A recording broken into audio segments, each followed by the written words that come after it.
ایاک نعبد و ایاک نستعین۔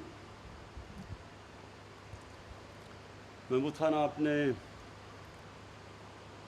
جو باتیں کی، میں صرف اپنی قوم کے سامنے، کیونکہ میڈیا کے اوپر یہ جاری ہوگی، میں یہ چاہتا ہوں کہ میری قوم یہ ساری باتیں سمجھ لے۔ ہم اس چیز کو ہم سمجھتے نہیں کہ یہ ایک بہت بڑا خواب کا نام تھا پاکستان۔ بدقسمتی سے جب بھی ہم نے اپنی زندگی میں سنا، تو کیونکہ میری تو عمر تقریباً پاکستان جتنی ہے، تو کبھی کسی نے اس خواب کو لوگوں کو ایکسپلین ہی نہیں کیا، سمجھایا ہی نہیں کہ یہ خواب کیا ہے۔ میں اس لیے یہ کہہ رہا ہوں کہ یہ آپ جب یہ چیز سمجھ جائیں گے تو آپ سمجھ جائیں گے کہ ہمارے ملک کا مقصد کیا تھا، اور یہ ہم کس راستے پہ چل رہے ہیں، اور ہمیں چلنا چاہیے تھا جو نہیں چلے۔ دیکھیں، نماز میں جب ہم پڑھتے ہیں، مجھے حیرت ہوتی ہے کہ کئی لوگوں کو یہ نہیں پتا کہ نماز میں وہ اللہ سے مانگتے کیا ہیں۔ ایک ہی چیز مانگتے ہیں کہ اللہ، دو زندگی میں راستے ہیں، ہمیں اس راستے پہ لگا جس پہ تو نے لوگوں کو جس پہ تو نے نعمتیں بخشی، دوسرے راستے پہ نہیں جو ایک انسان کے تباہی کا راستہ۔ یہ ملک کا بھی یہی ہے، ملک بھی دونوں راستوں پہ جا سکتا ہے، اپنے تباہی کے راستے پہ اور اس راستے پہ جس پہ اللہ کی نعمتیں بخشی گئی۔ مدینہ کی ریاست کے اوپر سب سے زیادہ اللہ نے اپنی نعمتیں بخشی تھی۔ دنیا کی تاریخ کا سب سے بڑا انقلاب تھا۔ ہمیں تاریخ ہی نہیں پتا، کبھی اس طرح کا چینج آیا ہی نہیں دنیا میں، اور اس لیے اللہ نے ہمیں حکم دیا کہ نبی صلی اللہ علیہ وسلم کی زندگی سے سیکھو، ان کے قدموں پہ، ان کے راستے پہ چلو، کیونکہ وہ ہماری بہتری ہے۔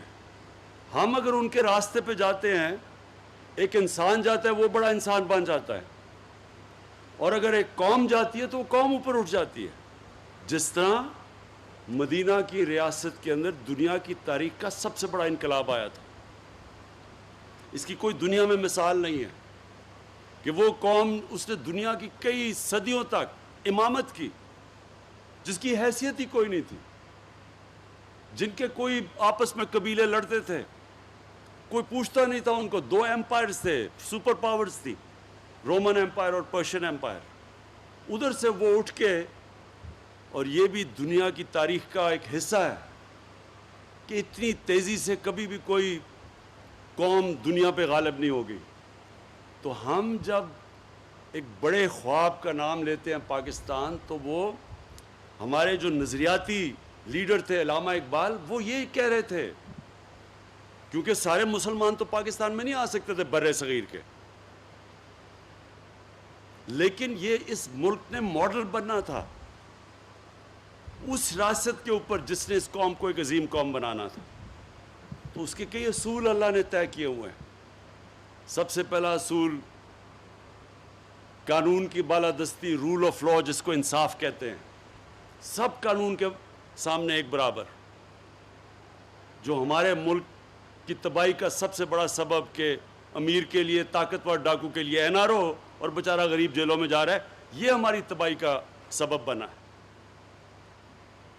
جس کے اوپر میں بار بار یہ حدیث اپنی قوم کو سناتا ہوں کہ دنیا کے عظیم لیڈر نے کہا تھا کہ بڑی قومیں تمہارے سے پہلے تباہ ہوئیں، جدھر طاقتور کے لیے ایک قانون اور غریب بیچارہ جیلوں میں۔ تو ہمارا ملک میں دو اصولوں کے اوپر ہم نے پاکستان کو کھڑا کرنا ہے، ایک قانون کی بالادستی، اور یہ جو سارے مافیا اس وقت اکٹھے ہو کے NRO لینے کی میرے سے کوشش کر رہے ہیں، اور جو نہیں کبھی کامیاب ہوں گے، کیونکہ میں نے ان کو کبھی NRO نہیں دینا، ان کو قانون کے نیچے لے کے آنا ہے، یہ میرا سب سے پہلا مقصد ہے۔ اور دوسرا مقصد کہ اپنے کمزور غریب طبقے کو اوپر اٹھانا ہے، جو کہ دنیا کی تاریخ کی مدینہ میں پہلی فلاحی ریاست بنی تھی، جدھر ریاست نے ذمہ داری لی تھی اپنے کمزور لوگوں کی۔ یہ جو آپ پیچھے دیکھ رہے ہیں فلیٹ، کیوں یہ 2011 تب سے یہ پروجیکٹ ہے اور یہ چلتا نہیں؟ کیونکہ غریبوں کا پروجیکٹ ہے. یہی وی آئی پیز کا ہوتا تو 2 سال میں پورا ہو جانا تھا. غریبوں ہیں، کسی کی آواز نہیں ہے، مزدور ہیں، ان کا پیسہ بھی کہیں اور چلا جاتا ہے، ان کی زمینوں بھی اور استعمال ہو جاتے ہیں، ان کے اوپر قبضہ گروپ بھی آ جاتا ہے، کیونکہ آواز نہیں ہے لوگوں کی، کمزور ہیں لوگ.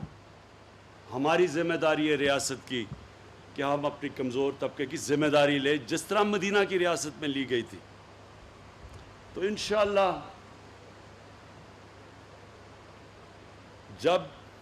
جب بھی ہمارا ٹائم ختم ہوگا، یہ 5 سال ختم ہوں گے، میں یہ دیکھنا چاہتا ہوں کہ پاکستان میں یہ نہیں میں دیکھنا چاہتا کہ امیر کیسے رہ رہا ہے، میں یہ دیکھنا چاہتا ہوں کہ ہمارا کمزور طبقہ، اس کو ہم نے کیسے اوپر اٹھایا ہے. آپ کو شاید میرے پختونخوا کے ممبر آف پارلیمنٹ، میرے chief minister, governor, ministers, MPs, شاید آپ کو اس چیز کا نہیں پتا کہ پختونخوا کے لوگوں نے آپ کی پارٹی کو 2/3 اکثریت دی کیوں، جبکہ وہ کبھی دوسری باری نہیں دیتے کسی کو. ایک باری دیتے ہیں لوگوں کو، دوسری باری میں وہ گیا تو دوسرے کو پھر چانس دیتے ہیں. تو کیوں 2/3 اکثریت دی؟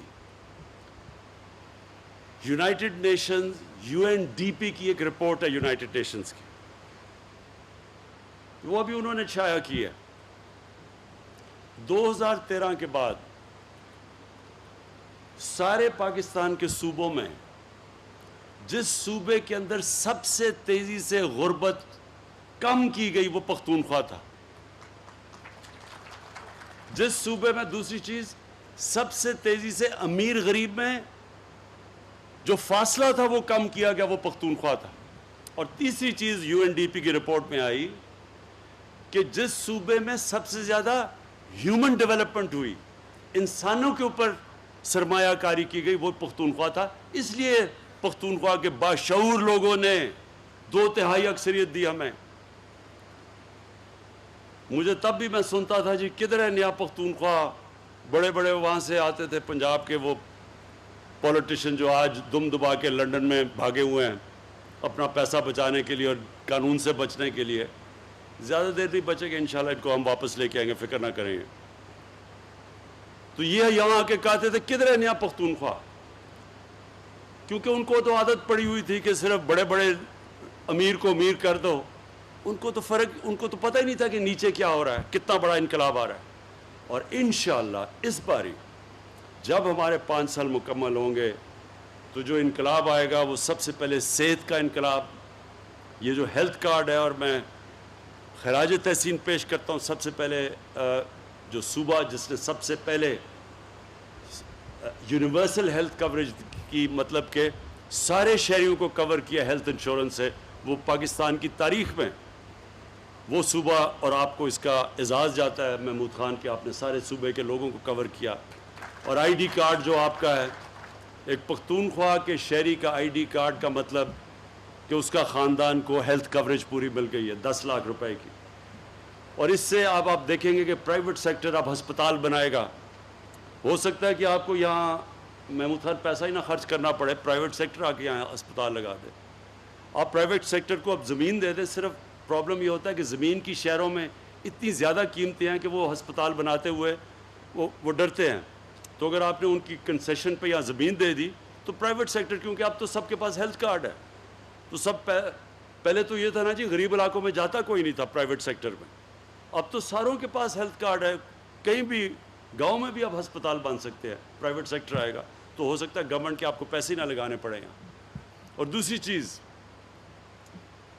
یہ جو ہاؤسنگ کی میں نے بات کی، یہ پہلی دفعہ انشاءاللہ پاکستان میں بڑی مشکلوں سے ہم نے سارے قانون اور رکاوٹیں دور کرتے ہوئے یہ جو عام مزدوروں کے لیے گھر، عام لوگوں کے لیے، ویلڈر کے لیے، مکینک کے لیے، جو آج تک کبھی گھر سوچ ہی نہیں سکتے تھے کہ ان کو اپنے سر پہ چھت ملے گی، یہ ان لوگوں کے لیے پہلی دفعہ پاکستان میں اب وہ ہم نے وہ رکاوٹیں ختم کی ہیں کہ اب بینک پیسے دیں گے کہ وہ اب عام آدمی اپنے لیے بینک سے قرضہ لے کے اور وہ گھر بنا سکیں. تو انشاءاللہ مجھے یہ جو آپ کا پتہ چلا کہ 5 سال میں وہ جو آپ اس وقت کہا جا رہا ہے کہ 5 سال میں پوری قسطیں کریں, وہ انشاءاللہ ہم آپ کی قسطیں لمبی کر دیں گے, تاکہ زیادہ بوجھ, یعنی کہ ایک آدمی جتنا گھر کا کرایہ دیتا ہے اتنی قسط ہونی چاہیے, تاکہ وہ قسط بجائے کرائے پہ جائے وہ قسط دے اور اپنا اس کا گھر ہو جائے.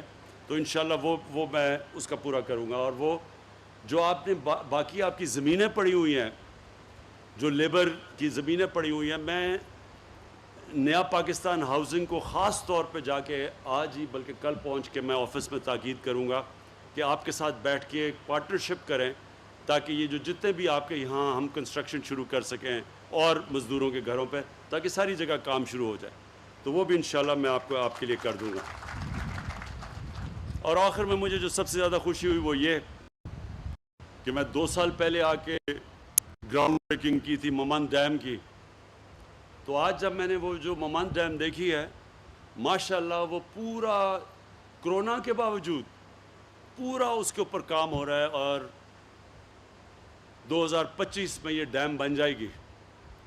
اور اس ڈیم سے 17,000 ایکڑ زمین مزید پشاور کے علاقے میں اس کے اوپر سیراب ہو جائے گی, اس کے لیے پانی ہو جائے گا.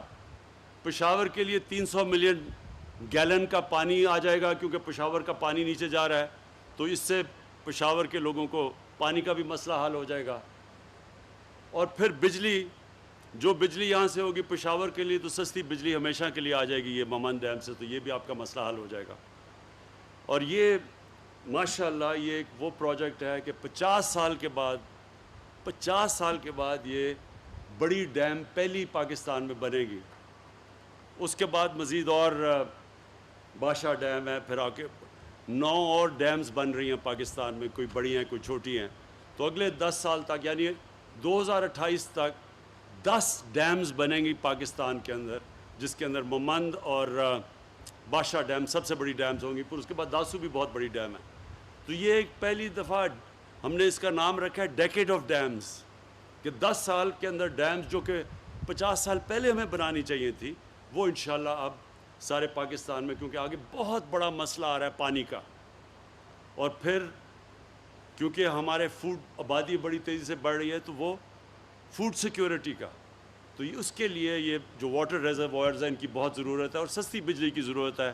بدقسمتی سے ہم نے ڈیمز اور بنائی نہیں. پاکستان میں تو 50,000 میگا واٹ کا ہم پانی سے بجلی بنا سکتے تھے, اور ہم نے کیونکہ نہیں بنائی تو اتنی مہنگی بجلی آج پاکستان کو پڑ رہی ہے, اور قرضے بھی ملک کو بھی مقروض کیا ہوا ہے.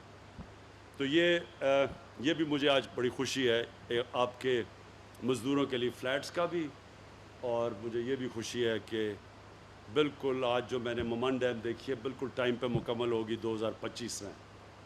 میں آخر میں پھر سے آپ کو, محمود خان پختونخوا, آپ کو اور پختونخوا صوبے کو خاص طور پہ خراج تحسین پیش کرتا ہوں, کیونکہ جو آپ نے ہیلتھ کارڈ, جو آپ نے سب کو ہیلتھ کارڈ دیا ہے, یعنی پختونخوا کا آئی ڈی کارڈ کا مطلب کہ سارے پختونخوا کے شہریوں کے پاس ہیلتھ کارڈ ہے اور کسی بھی ہسپتال میں اپنا علاج کروا سکتے ہیں.